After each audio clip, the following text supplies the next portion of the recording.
Hello and welcome to the York Festival of Ideas and this event, the SS Officers Armchair. The festival is brought to you by the University of York. We're delighted that so many of you are joining us today. I think from many places that are a long, long way from York. You're all very welcome and I hope you enjoy the next 60 minutes. Just to introduce myself, I'm Colin Philpott. I'm the host of the event today. I'm a member of the court of the university, which is the sort of advisory body of the university. I'm a former BBC programme maker, former National Museum director, and also the author of 3 historical non-fiction books. And I'm delighted to welcome Daniel Lee to the festival. Daniel is senior lecturer in modern history at Queen Mary University of London. He's a Second World War historian, and he specialised particularly in the history of Jews in France and North Africa during the Holocaust. His previous book was Petain's Jewish Children, obviously very much about that subject. But it's his latest book, this one, the SS Officers Armchair, which is the subject of our discussion today. As you will discover, it's a fascinating story of one man, Robert Griesinger, part of the, I suppose, hitherto faceless bureaucracy of Nazi Germany and his role in the horrors perpetrated by that regime. But it's also part of a wider story of how the role played by millions of ordinary Germans during the Nazi era was covered up and never really discussed, even among families, after 1945. Forgive the personal mention, but it's a subject of immense interest to me because one of my books, Relics of the Reich, looks at another aspect of remembrance in post-war Germany, how Germany dealt with the architectural remains left over from the Nazi era. Daniel, welcome to the York Festival of Ideas. Such a pleasure to be here. Thank you very much for the invitation. I'm really looking forward to this. Just before we start our chat, let me just explain to people who are watching us how you can get involved. You can ask questions at any time during the event by using the Q&A button, which you should see at the bottom of your Zoom screen. So please ask questions at any point and I'll do my best to keep an eye on them, and I will throw as many of them as I can in Daniel's direction. So that's one way you can get involved. If you do lose connection during the event, don't worry, just log out of Zoom, go back in, use the original link, and hopefully you'll be able to rejoin us. This event is being recorded, so you will be able to watch it again, and I'll explain that afterwards. And there are subtitles available if that's helpful, and to turn them either on or off, if you go to something called CC Live Transcript, which again is at the bottom of the Zoom screen there, that enables you to control the subtitles. But let's crack on. So Daniel, just explain to us, if you would, how you first became aware of the story of Robert Griesinger. Of course. So thank you everybody for coming to hear me today talk about an armchair, which, you know, 10 years ago when I first came across this story, I really didn't actually think it would ever be anything more than sort of perhaps a dinner party conversation or an anecdote or something like that. But it's just amazing how now, all these years later, this one object has taken up so much of my life. And so many stories have actually emanated from, well, within inside the seams of this cushion. So to give you an idea, I had finished my PhD in England, and like you said, Colin, it was on Jews in Nazi-occupied France. And I then went to Italy to do research there in Florence.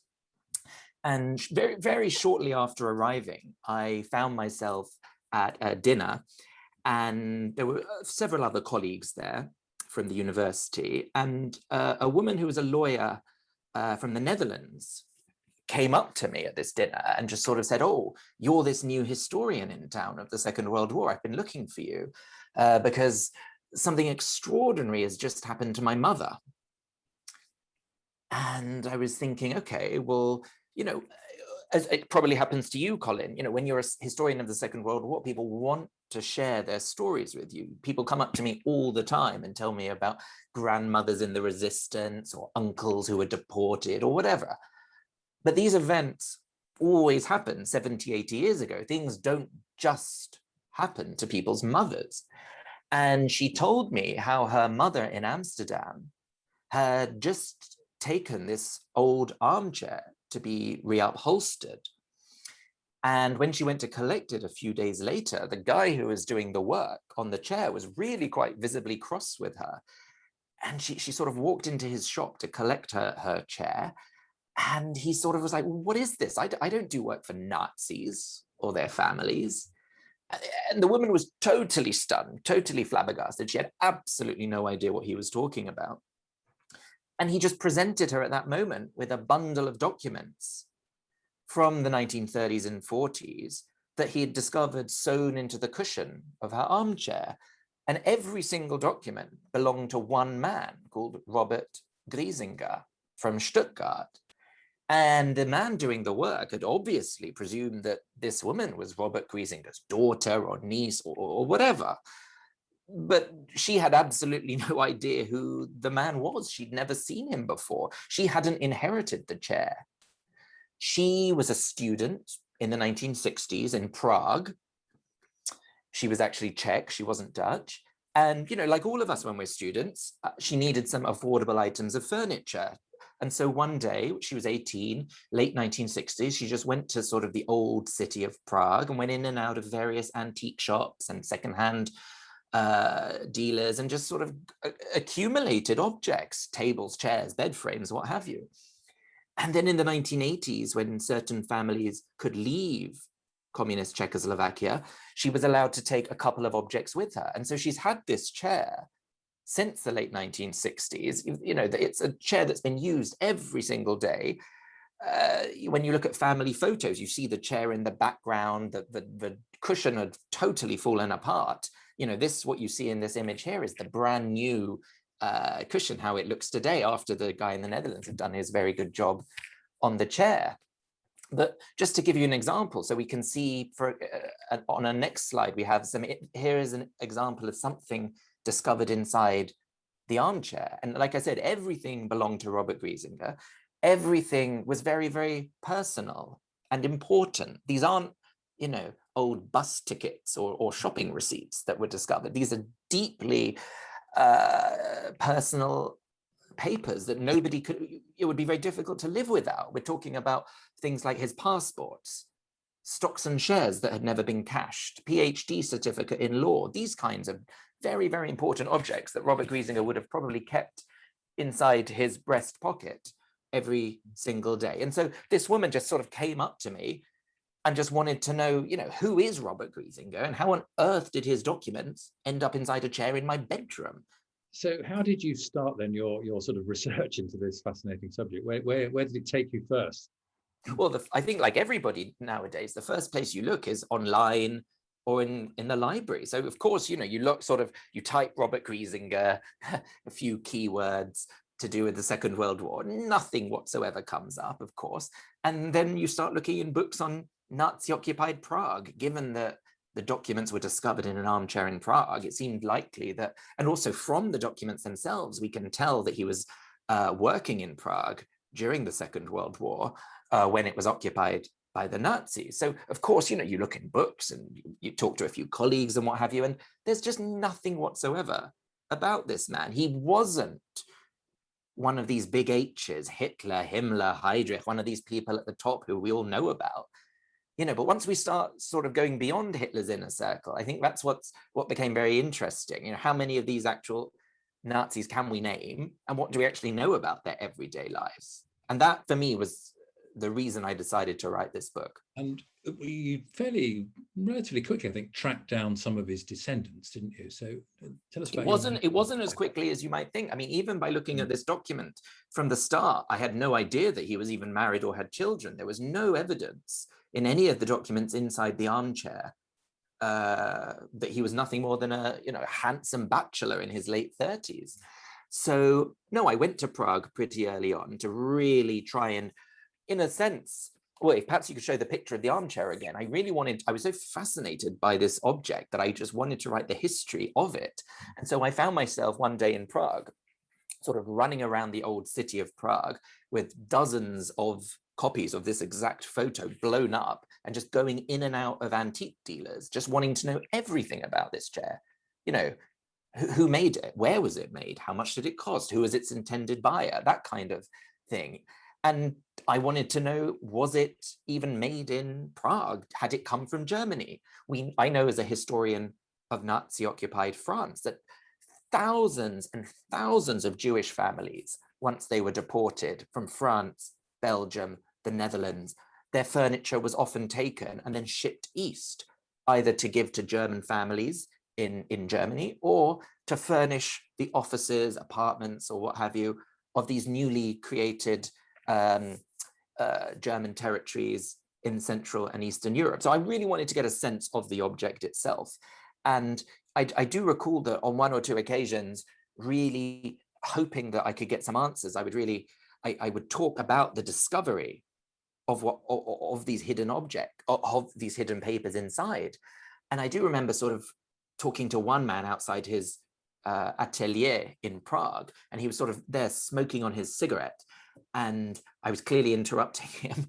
And I said, like, sir, inside of this chair were discovered hidden Nazi papers.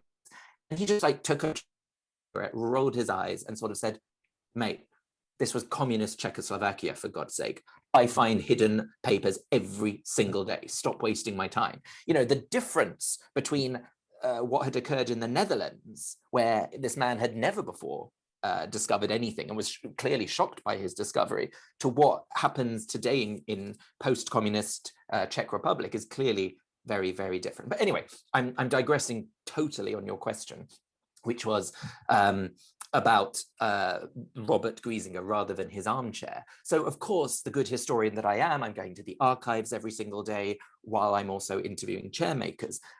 And when I'm in the archives in Prague, immediately, Prague wasn't bombed like other cities in Europe. The archives are in a fantastic condition. So very early on, it was clear that I would be able to uncover a lot about this man and a lot about what he was doing during the Second World War, during the Holocaust.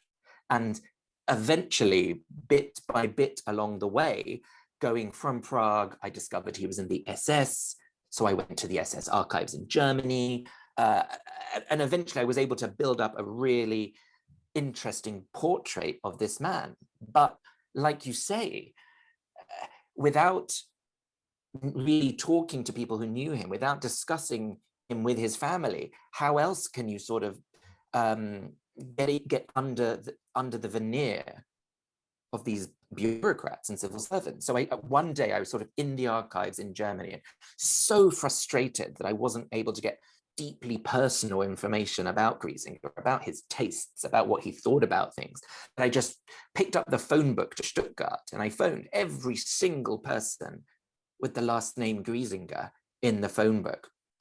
And of course they all thought I was mad trying to sell them something. But eventually somebody did say, oh yes, Robert Griesinger. That was the brother of my father, my uncle. Why are you interested? And so that was a really important moment for me. He invited me to his house the next day, and that was my way into the family, actually meeting his relatives and finding out really who Robert Griesinger was. I mean, it must have been quite a perhaps awkward relationship. I mean, you were interested to find out more about, this man's Nazi past, and you were talking to his direct descendants, for whom it would be a very uncomfortable subject.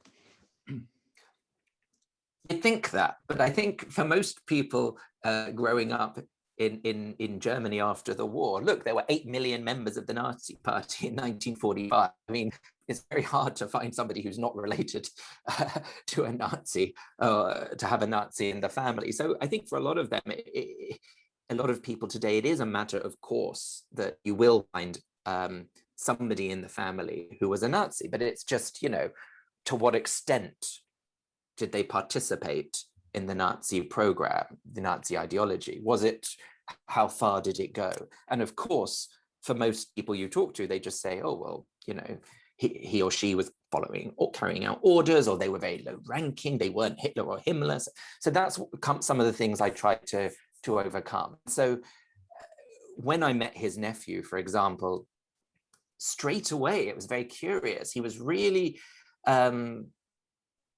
contrary to what you might think, he was really sort of bashing his uncle, oh, that old Nazi, what are you interested in him for? He was no good, etc.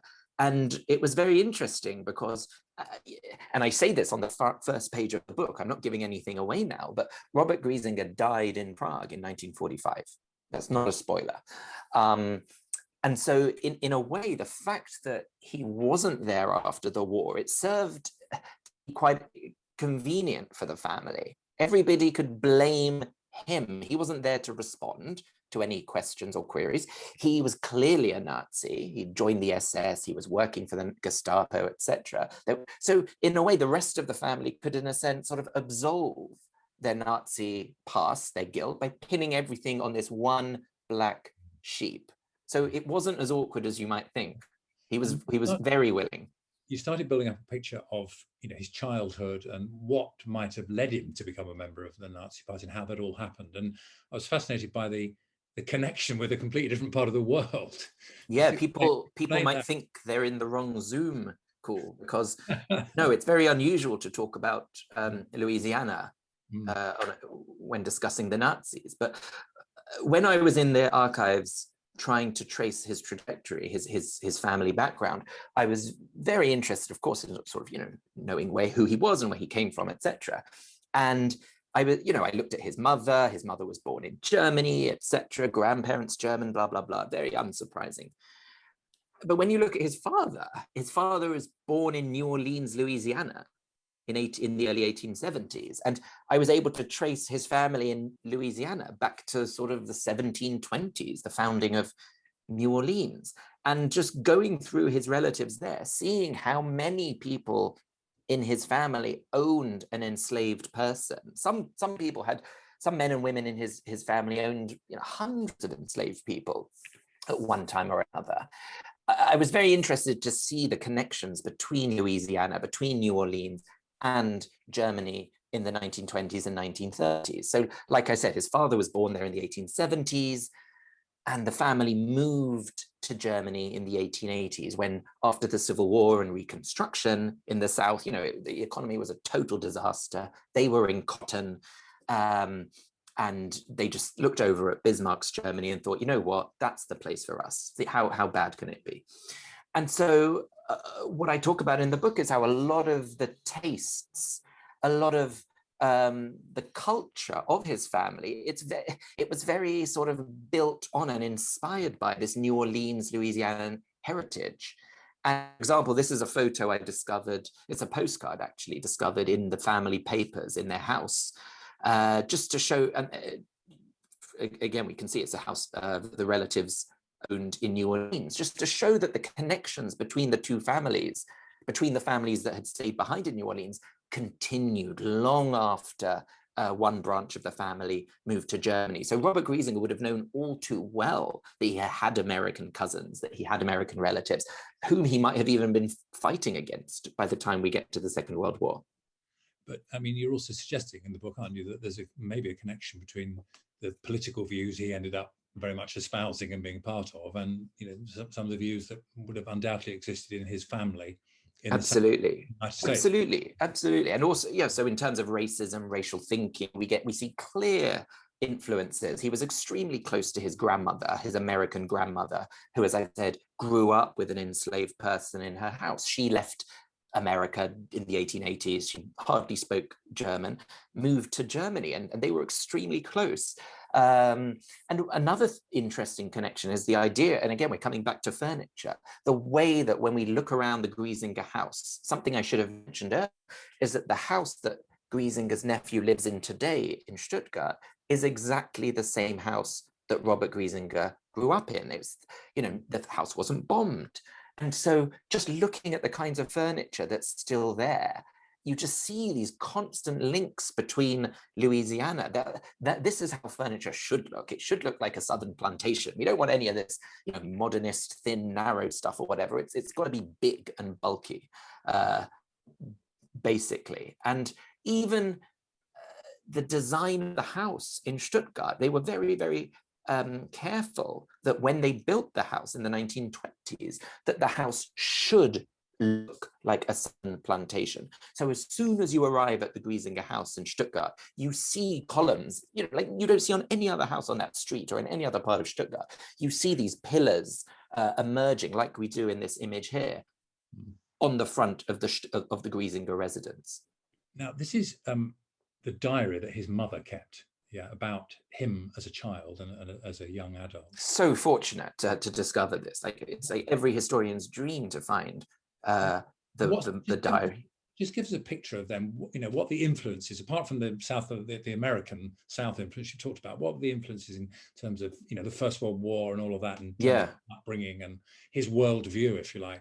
Yeah, no, I think we can see very clearly from this photo the kind of family he came from. It's, you know, his mother wrote every single day in her diary, and she wouldn't just write, she would include photos, she would include things that she saw in the newspaper, things, political things that she found interesting. So like I said, the fact that I was able to, that the family had kept this was just, I wouldn't have been able to write the book, I don't think, without these kinds of documents. So I do hope that, you know, if ever you come across a diary or something at home when you're clearing out somebody's house, just keep them for historians. Don't throw them on a skip.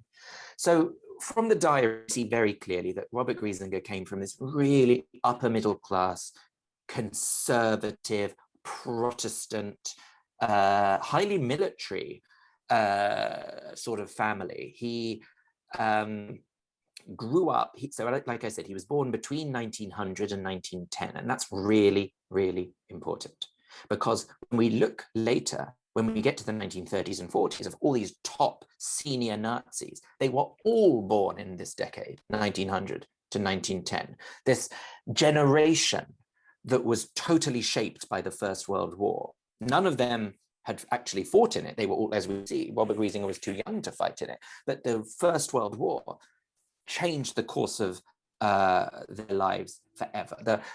You know, Germany hadn't been occupied. They really believed that right until 1918 that Germany was going to win World War I. And of course, this didn't happen. And so by the time we get to November 1918, it is the total collapse of all certainties and everything that they had come to take as normal, this new national humiliation that was being imposed on the German people. Clearly they thought by Jews, by communists, etc. This new Weimar Republic, you know, this was, for people like Griesinger and his class, this was something that he was not okay with. And so the end of the First World War and the problems that happened in Germany at that time, the possibility that communism might take over, this is what set him on a new course. And that's what pushed him and people like that to join extreme movements by the time we get to the 1920s. But he wasn't what you might describe as an early adopter of Nazism, actually, was he? He was a relatively late. Oh, yes, he almost missed the boat. Yeah. He was, but it was very easy for him to bet on the Nazi horse when the time came. And a lot of that is thanks to the friends he made at university. So Griesinger was a terrible student. So, you know, when I got his school records and his university records and was going through them, he's, you know, very mediocre. He's not clever at all. Always just somehow manages to scrape by. And his mother writes about this time and again, you know, about, you know, what a dummy he is, basically. And, but, you know, his background, his class allows him entry, nevertheless, to a prestigious university. He goes to Tübingen University in 1925 to study law. And within minutes, probably, of joining the university, he signs up to become a part of one of the fencing societies, which was so important for people of his class. So it was him, a group of 20, 30 other young men. They were all part of the same society. And fencing, of course, was really, really, really important to all of them.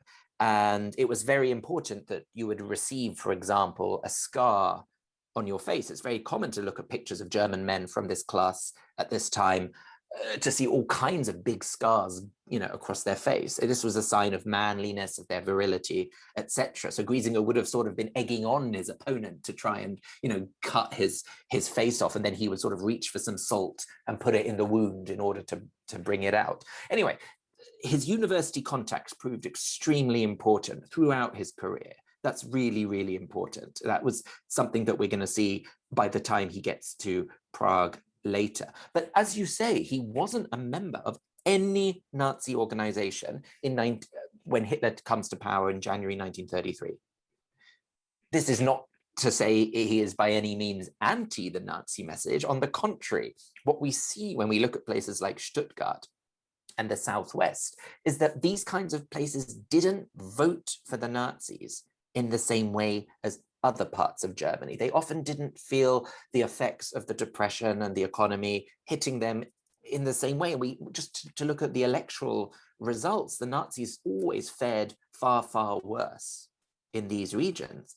Were other parties, and we see this from his mother's diary, that were saying quite similar things: extremist, conservative, anti-Jewish, anti-Bolshevik, etc. So Griesinger did actually have his pick of extreme right-wing parties from which to choose. We don't need to worry about him when it came to that. But when we get to 1933, and Griesinger has got his PhD in law and he wants this glittering career in the civil service, he is a bit screwed because he's not a member of a party and Hitler has forbidden membership to all these newcomers from March 1933 onwards. So given his connections with Tübingen, with his friends from university who came from all this wonderful backgrounds, he's able to bypass the party and he becomes a member of the SS in September 1933 without being a member of the party. And so that is how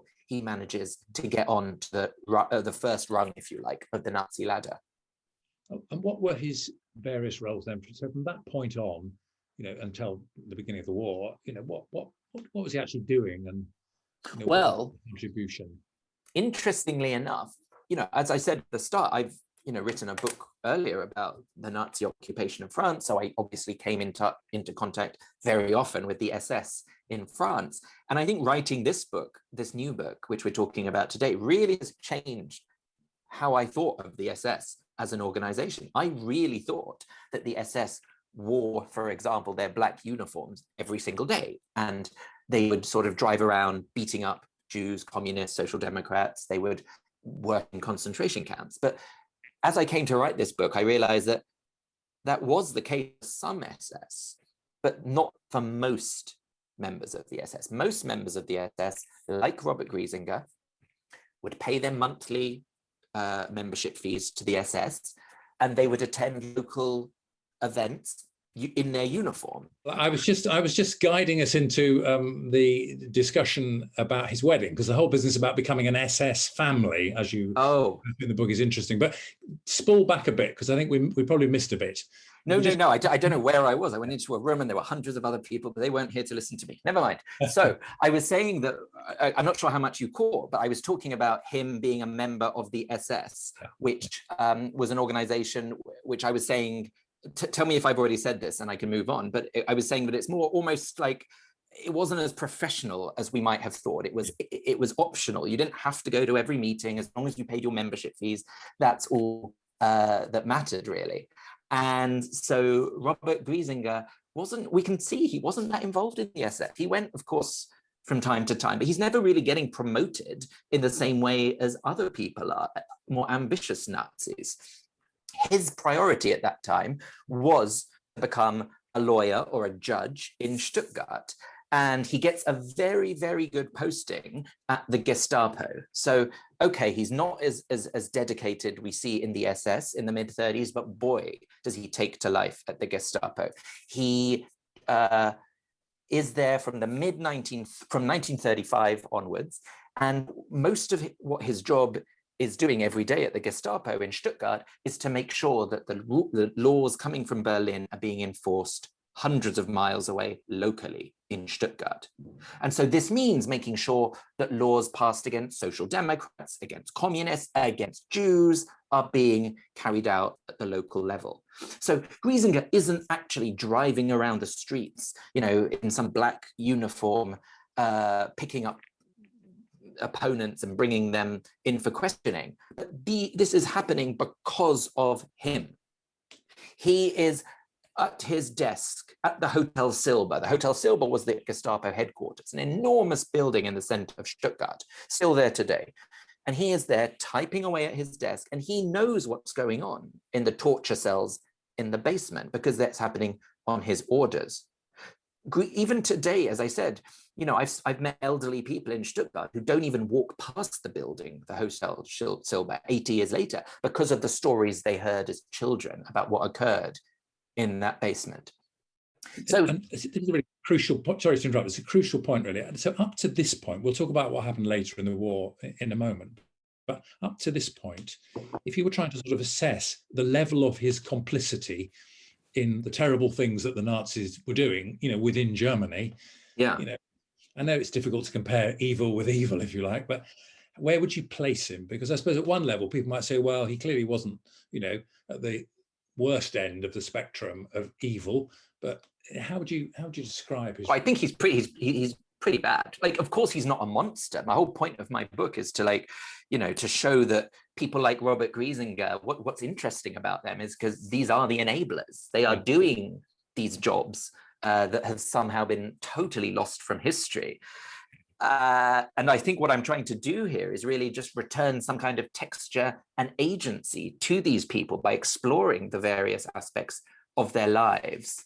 In a sense, allowing him to stand in, if you like, for the tens of thousands of other ordinary Nazis, because that is what he is. He is an ordinary Nazi.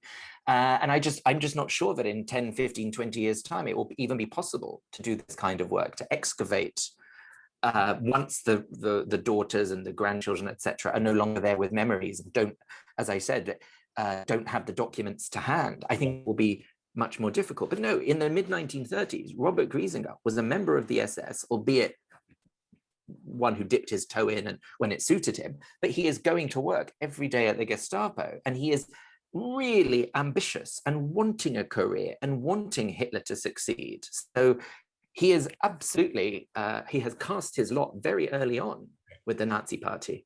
Just a reminder to those who are watching us live, if you have got questions that you would like me to put on your behalf to Daniel, please put them in the Q&A. We'll be happy to do that. We've had the picture of the wedding on the screen for a while. Let's just briefly... Oh, of course, yeah. Briefly describe the wedding and what was involved in becoming... So it was really, really hard for him to get married. You couldn't, if you were in the SS, just marry somebody. Oh no, you had to sort of really get permission from Himmler. You needed permission from Berlin. And so Griesinger is hundreds of miles away in Stuttgart. He meets this beautiful woman. Well, he's actually, cut a very long story short, he's having an affair with her sister. And then one day, she just sort of shows up, her younger sister, and he sort of loses all interest in the older sister. I hear these things happen. And he sort of decides he wants to marry her. And it's really, really tricky. She needs to sign away permission almost of her body, essentially, in order to get married to an SS man. She has to have an SS doctor look at her menstrual cycle, examine her hips to make sure that she'll be able to produce 4 healthy Aryan children. They obviously have to check she doesn't have any Jewish blood or any other kind of so-called undesirable blood. And it takes a really long time. It's not a quick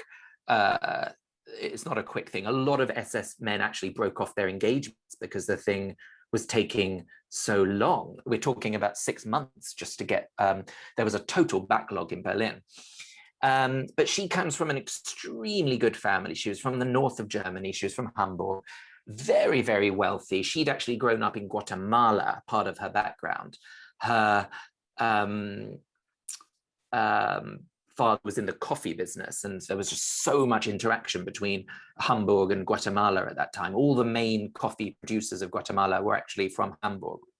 Anyway, she's seriously wealthy, and that's of course very attractive for a young lawyer like Robert Griesinger. So they get married at the height of the Winter Olympics, beginning 1936 in February, and they go on to have, she already has a son from her first marriage. I forgot to mention, she was recently divorced, and she has a little boy who's 2 years old. And then Robert and Gisela, that's her name, go on to have 2 young daughters in the late 1930s. And, you know, life is going very, very, very well for them until the Second World War breaks out.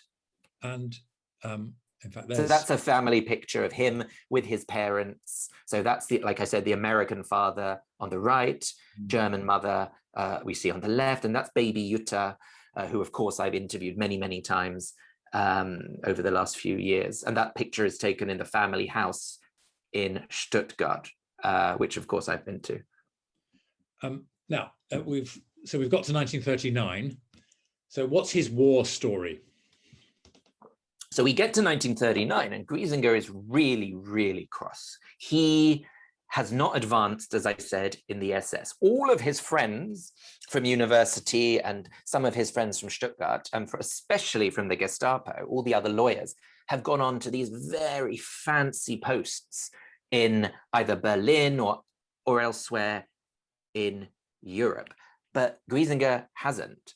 And so as a result, he is forced just to join the army like every other German. He signed up to do conscription. And for him, this is a total disaster. You know, he's a lawyer in his late 30s. He's got a PhD, etc. He wants to be going places. He doesn't want to be stuck working, fighting in the army. And so his letters from this time are so revealing. He is doing everything he can to get out of army duty, and he just can't. So he has to take part in the battle against France in May, June 1940. He spends a jolly nice summer in France, preparing to invade Britain, because of course everybody thought that Britain was going to be invaded at some point in 1940. And so, you know, what with America and Russia not being in the war at all. So anyway, so Griesinger is just an ordinary army officer at this point, not using his brain, and he is desperate for a more impressive posting. We get to 1941 and he, again, we're in spring 1941 and he's told that him and the men of his unit have to start to head east. And they're going towards the Soviet Union, and they're all scratching their heads, sort of thinking, you know, why on earth are we going towards Russia? This makes no sense. You know, we have this wonderful pact with Stalin, and then some of them are, you know, they're writing from this time like, oh, well, you know, maybe we're going to Palestine and Stalin's letting us through, or maybe we're going to fight the British in India and we're just whatever. Some of them even by guidebooks or language journals in Arabic and Farsi. The last thing on their mind is that they might be invading the Soviet Union. But that, of course, as we know, this is exactly what happens. And so Griesinger is part of this invasion of the Soviet Union in June 1941.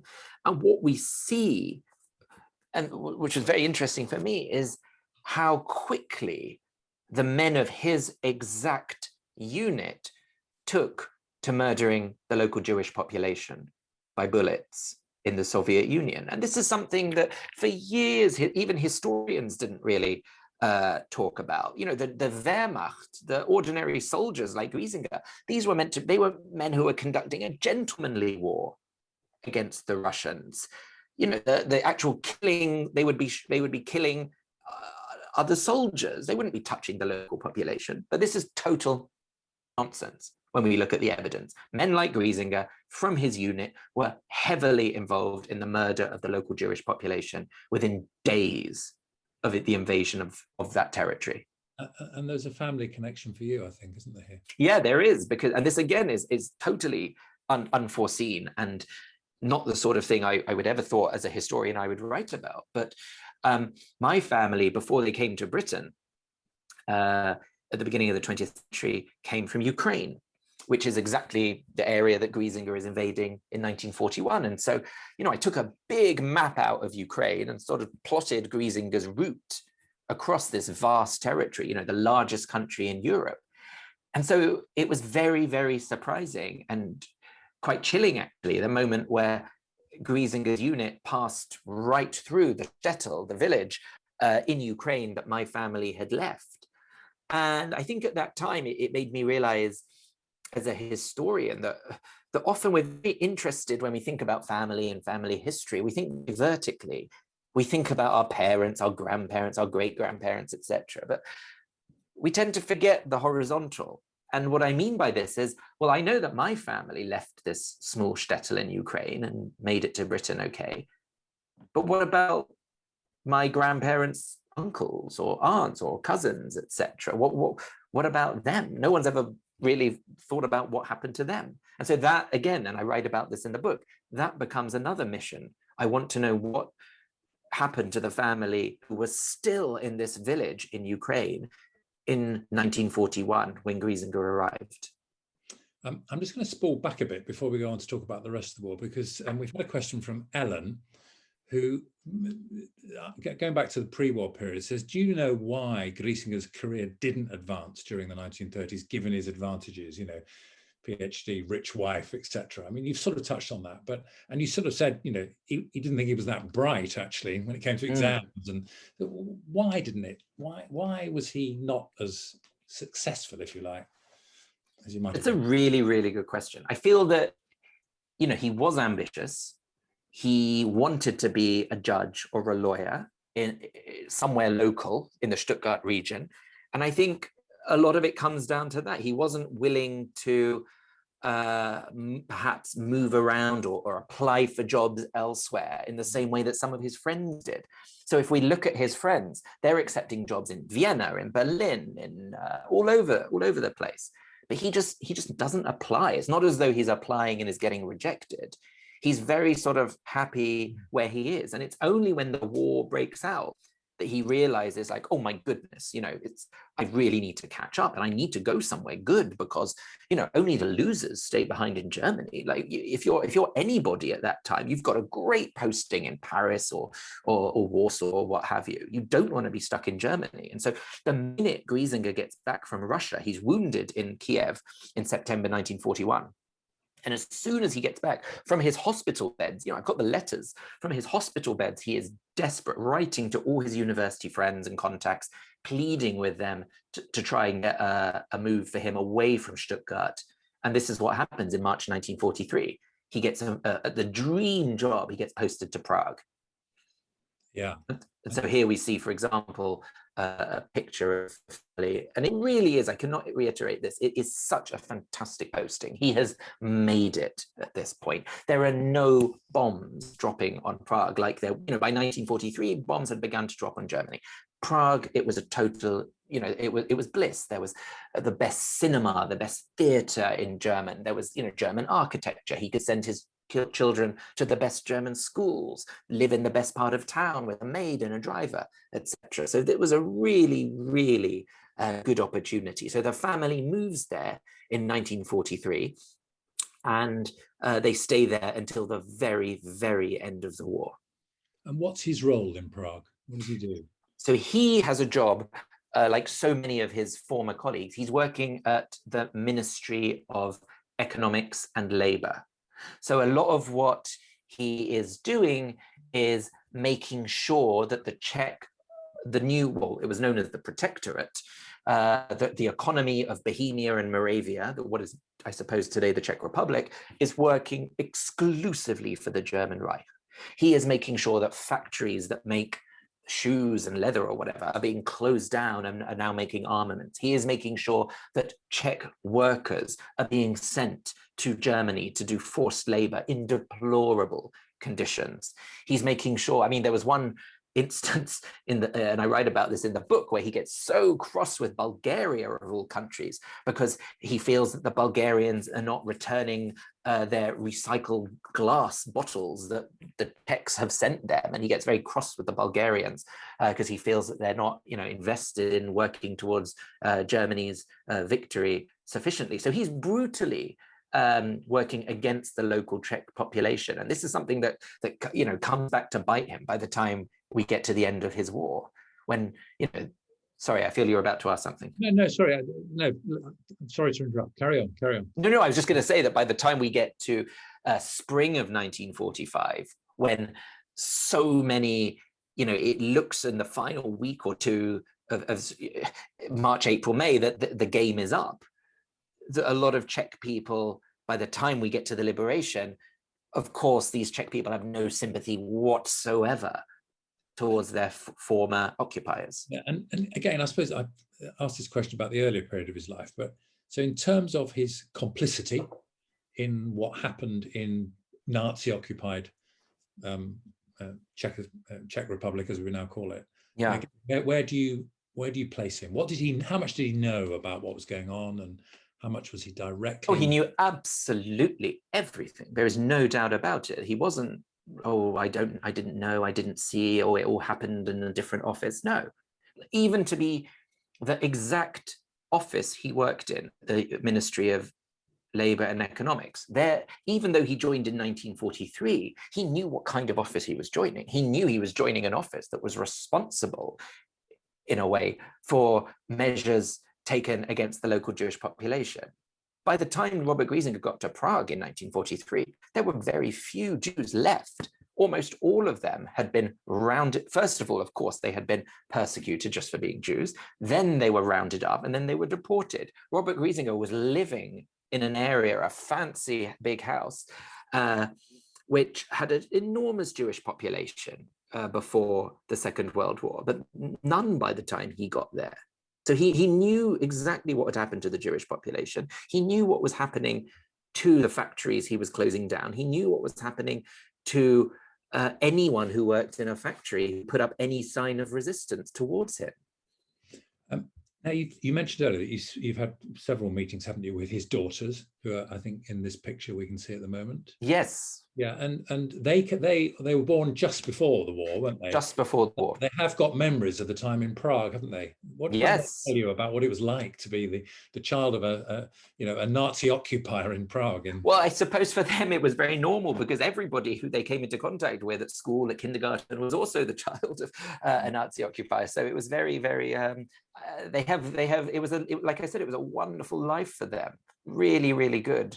And it was only the end, right at the end of the war, where things became pretty bad. And for example, what we see in July 1944, so weeks after D-Day and the liberation of Rome, the whole Griesinger family goes on holiday to Liechtenstein, to neutral Liechtenstein, for a couple of weeks. And that's where Gisela's parents had moved to. They were no longer in Germany. They moved to Liechtenstein. And so I'm thinking to myself, with the benefit of hindsight, okay, they're in Liechtenstein. Great. Like, surely you stay put in neutral Liechtenstein and you don't go back to Prague. But of course, they don't have crystal balls, these people. Of course, nobody did. And so the family goes back after a nice summer holiday in 1944, and they go back to work. So many people just did not see the end in sight. It may seem obvious to us now, but for ordinary Germans, the idea of Hitler losing the war was almost unthinkable for so many people. And so it was only really in March 1945, as late as March, when so much of Europe had already been liberated, that Griesinger sends his wife and children away. And so that's a lot of the memory the last memory Jutta has of her father is of her saying goodbye outside the house in Prague. And then they were just waiting and waiting for months for a sign of him, and he never came. And one day she was told, your father's died. And that was obviously the biggest tragedy of her life. She still keeps a photo of him by her bed. It was something that she has struggled to get over, losing her father. She's a real daddy's girl. And what happened to him? So he, as I said, spring 1945 was, if you were German living in Prague, it was not a good place to be. It was after 6 years of brutal, grueling oppression against the Czech population. So Griesinger went to work at the beginning of the 6th of May. So after even Hitler had committed suicide, he was still going to work. And you had the Prague uprising. So the people of Prague revolted. The Soviets were just outside the city. And it was a moment, well, it lasted more than a moment. It was a period of history of several weeks at first, when there were mass atrocities taken out against the German population. So obviously Germans who had been there for hundreds of years, but also Germans who were still there, who had been working there during the Second World War. So we have countless, hundreds of stories of Germans being being attacked in the streets. Some were killed in the streets. Some had swastikas sort of drawn on the back of their coats. So lots of Germans were trying to go into hiding. Lots of Germans were trying to escape the city at this time. And the final, we know that camps were set up, concentration camps in which to hold Germans at this time. They would, of course, not being killed in these camps in the way that Jews were being killed in concentration camps, but nevertheless, the conditions were still pretty grim. And so Griesinger, having not managed to escape, found himself inside a camp for spring and summer 1945, and then he dies in mysterious circumstances in September 1945 in Prague. And it's something that his death, like I said, it marks the rest of the life of his daughters, of course, of his wife, but very much his mother. His mother is totally devastated by the loss of her son. She converts to Catholicism and starts to donate a lot of money to a local Catholic priest who tells her that if she donates money, she will see her son again. And she builds this huge, huge shrine to her son in her house in Stuttgart. There's a big bronze bust of Robert's head, which every visitor, so whenever I talk to anyone, that's the first thing they talk about, this enormous bust of Robert in his mother's house. Again, it's something she could never get over. What happened to his wife, and when did his wife die, and when did his mother die? His mother died in the 70s, in the late 70s. There was a bit of a family incident involving money, which is often the case. So there has been some tension between various branches of the family since the 1970s. But immediately after the war, Robert's wife, fortunately, I suppose, for want of a better word, is able to marry. She's one of these few German women who is able to find a single man because so many had been killed or were in POW camps. And so his wife by then had moved to Switzerland because her father, like I said, was in Liechtenstein, and obviously that has a border with Switzerland. So I'm cutting a long story short here. She fell in love with a Swiss ski instructor. And, you know, this was a total taboo for her family. Her parents were livid. I mean, it was totally fine for her to marry an SS officer, but to marry a Swiss ski instructor was totally out of the question. And they cut her off completely. And so she marries, moves to Zurich, has these young children, and life is really, really tough for her. She struggles with alcohol and drugs. The girls have no one to talk to about their father. The mother refuses to answer questions. The grandmother wants nothing really to do with them at that time. So they grow up in this environment where there's no photos of daddy or anything hanging around the house. It's really a really rotten place for them and for so many thousands of other German children at that time who are just met with constant silence. And both his daughters are still alive? Yeah, both are still alive. What do you feel sympathy for them? Of course. How can you not? It was really, nothing that their father had done. The horrible acts that he had committed in the 30s and 40s. They were children. There was absolutely nothing whatsoever to do with them. So I do feel that life, growing up without a father after the war must have been absolutely terrible for them. I do. Okay. Sadly, we're almost out of time there, Daniel. That flew by. A lot of ground and told us what I'm sure people will agree is a fascinating story. And as you said at one point, it is a story of one man, but it represents the stories of, I suppose, millions actually of other Germans who performed similar roles, the enabling roles, as you called them, within the Nazi regime. They're not the ones that we all know about from the history books, but that they played a crucial role in the terror that the Nazi regime wrought on Germany and then, in a sense, the rest of the world later on. So it's a fascinating story, and thank you for telling us. So all that remains for me to do, as well as thanking Daniel, is to just remind you that there will be a recording available of this discussion on the festival YouTube channel from when the festival ends, which is next weekend, from the 20th of June. It'll be available there if you go to the Watch Again section of the festival website. And you can also find out how to get a copy of Daniel's book through the festival partner bookseller, who are Fox Lane Books. Again, all the details at www.yorkfestivalofideas.com, where of course you can also check out other events. There are plenty more events over the next week at the festival, and I hope if you've not already done so, you'll sign up for some of those. So thank you so much for joining us today. I really hope you've found it as informative as I have. Thank you again, Daniel. Stay safe, everybody. Thank you. Goodbye.